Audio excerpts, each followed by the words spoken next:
Hello ಎಲ್ಲರಿಗೂ ನಮಸ್ಕಾರ. Welcome to my channel.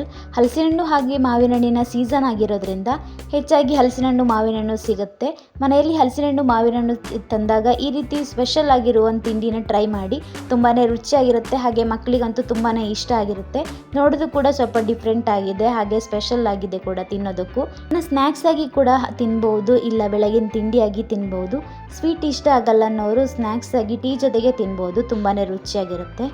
ಈ ಸಿಹಿ ಕಡುಬನ್ನ ಮಾಡೋದಕ್ಕೆ ನಾನು ಮೊದಲಿಗೆ ರವೆನ ಚೆನ್ನಾಗಿ ಹುರ್ಕೊಳ್ತೀನಿ. ರವೆ ಹುರಿಯೋದಕ್ಕೆ ಒಂದು ಫ್ರೈ ಪ್ಯಾನ್ಗೆ 1 ಸ್ಪೂನ್ ಆಗುವಷ್ಟು ತುಪ್ಪನ ಹಾಕಿ, ಈ ಕಪ್ನಲ್ಲಿ 1 ಕಪ್ ಆಗುವಷ್ಟು ರವೆ ಹಾಕಿ ಚೆನ್ನಾಗಿ ಹುರ್ಕೊಳ್ತೀನಿ.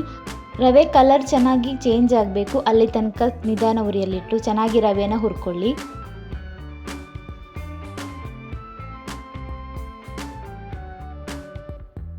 ಇಲ್ಲಿ ರವೆ ಈಗ ಚೆನ್ನಾಗಿ ನಾವು ಹುರ್ಕೊಂಡಾಗಿದೆ. ಇದನ್ನ ಸ್ಟವ್ ಆಫ್ ಮಾಡಿ ನಾನೊಂದು ಪಾತ್ರೆಗೆ ಈ ರವೆನ ಹಾಕ್ತಾ ಇದ್ದೀನಿ.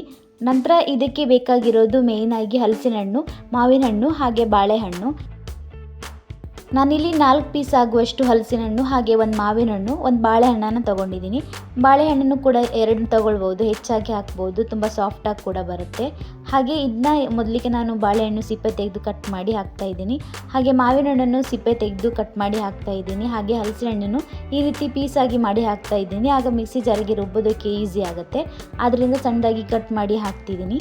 ಹಾಗೆ ಇದಕ್ಕೆ 1 ಕಪ್ ಆಗುವಷ್ಟು ತೆಂಗಿನಕಾಯಿ ತುರಿ, ಹಾಗೆ 1 ಏಲಕ್ಕಿ ಕೂಡ ಹಾಕ್ತಾ ಇದ್ದೀನಿ. ಹಾಗೆ 1 ಸ್ಪೂನ್ ಆಗುವಷ್ಟು ಬೆಲ್ಲ ಹಾಕ್ತಾ ಇದ್ದೀನಿ. ನಿಮಗೆ ಸಿಹಿ ಎಷ್ಟು ಬೇಕಂತ ನೋಡಿಕೊಂಡು ಬೆಲ್ಲನ ಹಾಕಿ. ಹಾಗೆ ಇದಕ್ಕೆ ಸ್ವಲ್ಪ ರುಚಿಗೆ ಉಪ್ಪನ್ನ ಕೂಡ ಹಾಕ್ತಾ ಇದ್ದೀನಿ. ನಂತರ ನೀರನ್ನು ಹಾಕೋದು ಬೇಡ, ಹಾಗೆ ಇದನ್ನು ಚೆನ್ನಾಗಿ ರುಬ್ಕೊಳ್ಳಿ. ನೀರನ್ನು ಹಾಕದೆ ಈ ರೀತಿ ನೈಸಾಗಿ ರುಬ್ಕೊಳ್ಳಿ. ಮಾವಿನ ಹಣ್ಣು ಹಾಗೆ ಬಾಳೆಹಣ್ಣೆಲ್ಲ ಹಾಕಿರೋದ್ರಿಂದ ಇದಕ್ಕೆ ನೀರಿನ ಅಗತ್ಯ ಇರೋದಿಲ್ಲ. ಹಾಗೆ ಇದನ್ನು ಈ ಥರ ನೈಸಾಗಿ ರುಬ್ಬಿ ರವೆಗೆ ಹಾಕ್ತಾ ಇದ್ದೀನಿ. ರವೆಗೆ ಇದನ್ನು ಹಾಕಿ ಚೆನ್ನಾಗಿ ಮಿಕ್ಸ್ ಮಾಡ್ಕೊಳ್ಳಿ. ಹಾಗೆ ಸಿಹಿ ಕಮ್ಮಿ ಅಂತ ಅನಿಸಿದರೆ ಸ್ವಲ್ಪ ಬೆಲ್ಲನೂ ಹಾಕ್ಬೋದು ಇದಕ್ಕೆ. ಚೆನ್ನಾಗಿ ಇದನ್ನು ಮಿಕ್ಸ್ ಮಾಡಿಕೊಂಡು ಈ ರೀತಿ ಹಿಟ್ಟನ್ನು ರೆಡಿ ಮಾಡ್ಕೊಳ್ಳಿ. ನಾನು ಈ ಸಿಹಿ ಕಡುಬನ್ನು ಹಲಸಿನ ಎಲೆಯನ್ನು ಬಳಸ್ಕೊಂಡು ಮಾಡ್ತಾ ಇದ್ದೀನಿ. ಹಲಸಿನ ಎಲೆ ಇಲ್ಲ ಅಂತ ಹೇಳಿದರೆ ಬಾಳೆ ಎಲೆ ಕೂಡ ಯೂಸ್ ಮಾಡಿ ಮಾಡ್ಬೋದು ಇದನ್ನು. ನನಗೆ ಹಲಸಿನ ಎಲೆ ಸಿಕ್ಕಿರೋದ್ರಿಂದ ಈ ಹಿಟ್ಟನ್ನು ಹಲಸಿನ ಎಲೆ ಹಾಕಿ ನಾನು ಇವತ್ತು ಕಡುಬನ್ನ ಮಾಡ್ತಿದ್ದೀನಿ.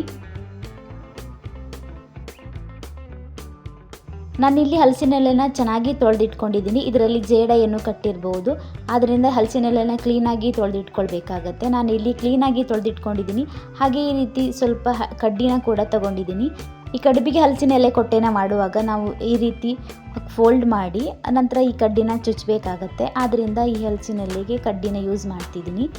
ಮೊದಲಿಗೆ ಸಣ್ಣ ಪೀಸ್ ಆಗುವಷ್ಟು ಕಡ್ಡಿನ ಮುರಿದಿಟ್ಕೊಳ್ಳಿ. ನಂತರ ಒಂದು ಹಲಸಿನ ಎಲೆ ತುದಿಗೆ ಈ ರೀತಿ ಬೆರಳಿಟ್ಟು ನಂತರ ಹಲಸಿನ ಎಲೆನ ಈ ರೀತಿ ಕೋನಾಕಾರಕ್ಕೆ ಫೋಲ್ಡ್ ಮಾಡ್ಕೊಳ್ಳಿ. ಫೋಲ್ಡ್ ಮಾಡಿದ ನಂತರ ಈ ರೀತಿ ಒಂದು ಸಣ್ಣ ಪೀಸ್ ಆಗುವಷ್ಟು ಕಡ್ಡಿನ ಚುಚ್ಚಿ, ಹಲಸಿನ ಎಲೆನ ಫೋಲ್ಡ್ ಮಾಡಿ ಕಡ್ಡಿನ ಚುಚ್ಚಿದ ನಂತರ ಯಾವ ರೀತಿ ಹೋಲ್ ಕಾಣಿಸ್ಬಾರ್ದು ಆ ರೀತಿ ಕ್ಲೀನಾಗಿ ಹಲಸಿನ ಎಲೆನ ಫೋಲ್ಡ್ ಮಾಡಿ ಚುಚ್ಕೊಳ್ಳಿ ಕಡ್ಡಿನ. ನಾನಿಲ್ಲಿ ಎಲ್ಲ ಹಲಸಿನ ಎಲೆಯಿಂದ ಈ ರೀತಿ ಕೋನ್ನ ರೆಡಿ ಮಾಡಿ ಇಟ್ಕೊಂಡಿದ್ದೀನಿ. ನಂತರ ನಾವು ರೆಡಿ ಮಾಡಿರುವಂಥ ಹಿಟ್ಟನ್ನು ಈ ಕೋನ್ ಒಳಗೆ ಹಾಕಿ ಫಿಲ್ ಮಾಡಿ ಇದನ್ನು ಬೇಯಿಸ್ಕೊಳ್ಬೇಕಾಗತ್ತೆ. ನಾವು ಇಡ್ಲಿ ಎಲ್ಲ ಯಾವ ರೀತಿ ಸ್ಟೀಮಲ್ಲಿ ಬೇಯಿಸ್ತೀವೋ ಅದೇ ರೀತಿ ಈ ಹಿಟ್ಟನ್ನು ಕೂಡ ಬೇಯಿಸ್ಕೊಳ್ಬೇಕಾಗತ್ತೆ. ನಾನಿಲ್ಲಿ ಮೊದಲಿಗೆ ಒಂದು ಹಲಸಿನ ಎಲೆ ಕೋನ್ ಒಳಗಡೆ ಸ್ವಲ್ಪ ತುಪ್ಪನ ಹಚ್ಚಿ ನಂತರ ನಾವು ರೆಡಿ ಮಾಡಿ ಇಟ್ಕೊಂಡಿರುವಂಥ ಹಿಟ್ಟನ್ನು ಹಾಕಿ ಇಟ್ಟಿದ್ದೀನಿ. ಹಿಟ್ಟನ್ನು ಹಾಕಿ ನಂತರ ಕ್ಲೋಸ್ ಮಾಡೋದೇನು ಬೇಕಾಗಿಲ್ಲ, ಹಾಗೆ ಹಿಟ್ಟನ್ನು ಹಾಕಿ ಬಿಟ್ಬಿಡ್ಬೋದು. ಯಾಕಂದರೆ ಹಿಟ್ಟು ಸ್ವಲ್ಪ ಗಟ್ಟಿಯಾಗಿ ನಾವು ಮಾಡ್ಕೊಂಡಿರೋದ್ರಿಂದ ಇದಕ್ಕೆ ಮತ್ತೆ ಏನು ಮೇಲ್ಗಡೆ ಕ್ಲೋಸ್ ಮಾಡೋ ಅಗತ್ಯ ಇಲ್ಲ. ನಾನಿಲ್ಲಿ 1 ಕೋನ್ ಹಿಟ್ಟನ್ನು ಈಗ ರೆಡಿ ಮಾಡ್ಕೊಂಡಿದ್ದೀನಿ. ಇನ್ನೊಂದು ಅದೇ ರೀತಿ ಮಾಡಿ ತೋರಿಸ್ತಾ ಇದ್ದೀನಿ. ಈಗ ನಾನು ಇಲ್ಲಿ ಎಲ್ಲ ಹಿಟ್ಟನ್ನು ಕೋನ್ ಒಳಗಡೆ ಹಾಕಿ ರೆಡಿ ಮಾಡಿ ಇಟ್ಕೊಂಡಿದ್ದೀನಿ. ನಂತರ ಇದನ್ನು ನಾವು ಚೆನ್ನಾಗಿ ಸ್ಟೀಮಲ್ಲಿ ಬೇಯಿಸ್ಕೊಳ್ಬೇಕಾಗತ್ತೆ. ಬೇಯಿಸೋದಕ್ಕೆ ನಾನಿಲ್ಲಿ ಒಂದು ಇಡ್ಲಿ ಪಾತ್ರೆಗೆ ಸ್ವಲ್ಪ ನೀರನ್ನು ಹಾಕಿ ಚೆನ್ನಾಗಿ ನೀರು ಕುದಿಸ್ಕೊಂಡಿದ್ದೀನಿ. ನೀರು ಸ್ವಲ್ಪ ಕುದೀತಿರ್ಬೇಕಾದ್ರೆ ಈ ರೀತಿ ಕೋನ್ ಹಿಟ್ಟನ್ನು ಒಳಗಡೆ ಇಟ್ಟು ಇದನ್ನ ಒಂದು 20 ನಿಮಿಷಗಳ ಕಾಲ ಚೆನ್ನಾಗಿ ಬೇಯಿಸ್ಕೊಳ್ಬೇಕಾಗತ್ತೆ. ಲೋ ಫ್ಲೇಮಲ್ಲಿ ಇಟ್ಟೆ ಚೆನ್ನಾಗಿ 20 ನಿಮಿಷಗಳ ಕಾಲ ಬೇಯಿಸ್ಕೊಳ್ಬೇಕಾಗತ್ತೆ. ನಾನಿಲ್ಲಿ ಎಲ್ಲ ಹಿಟ್ಟನ್ನು ಇಟ್ಟು ಚೆನ್ನಾಗಿ ಮುಚ್ಚಿ ಇದನ್ನು ಬೇಯಿಸ್ಕೊಳ್ತಿದ್ದೀನಿ ಒಂದು 20 ನಿಮಿಷಗಳ ಕಾಲ. ಈ ಕೋನ್ ಹಿಟ್ಟು ತುಂಬಾ ರುಚಿಯಾಗಿರುತ್ತೆ. ಹಾಗೆ ಬೆಳಗಿನ ತಿಂಡಿಯಾಗಿ ಇದನ್ನ ತಿನ್ಬೋದು. ಸಿಹಿ ಯಾರಿಗೆ ಇಷ್ಟ ಆಗಲ್ಲ ಅವರು ಸ್ನ್ಯಾಕ್ಸ್ ಆಗಿ ಕೂಡ ಟೀ ಜೊತೆಗೆ ತಿನ್ಬೋದು, ತುಂಬಾ ರುಚಿಯಾಗಿರುತ್ತೆ. ಈಗ ಸೀಸನ್ ಆಗಿರೋದ್ರಿಂದ ಒಂದ್ಸಲ ಖಂಡಿತ ಟ್ರೈ ಮಾಡಿ, ಹಾಗೆ ನಿಮಗೂ ಇಷ್ಟ ಆಗುತ್ತೆ ಕೂಡ. ಹಾಗೆ ಮಕ್ಕಳಿಗಂತೂ ತುಂಬಾ ಬೇಗ ಇಷ್ಟ ಆಗುತ್ತೆ. ಹಾಗೆ ಹೇಗೆ ಬಂದಿದೆ ಅಂತ ಕಮೆಂಟ್ ಮಾಡಿ. ನಿಮ್ಗೆ ಈ ವಿಡಿಯೋ ಇಷ್ಟ ಆಗಿದರೆ ಪ್ಲೀಸ್ ಒಂದು ಲೈಕ್ ಮಾಡಿ, ಶೇರ್ ಮಾಡಿ, ಕಮೆಂಟ್ ಮಾಡಿ.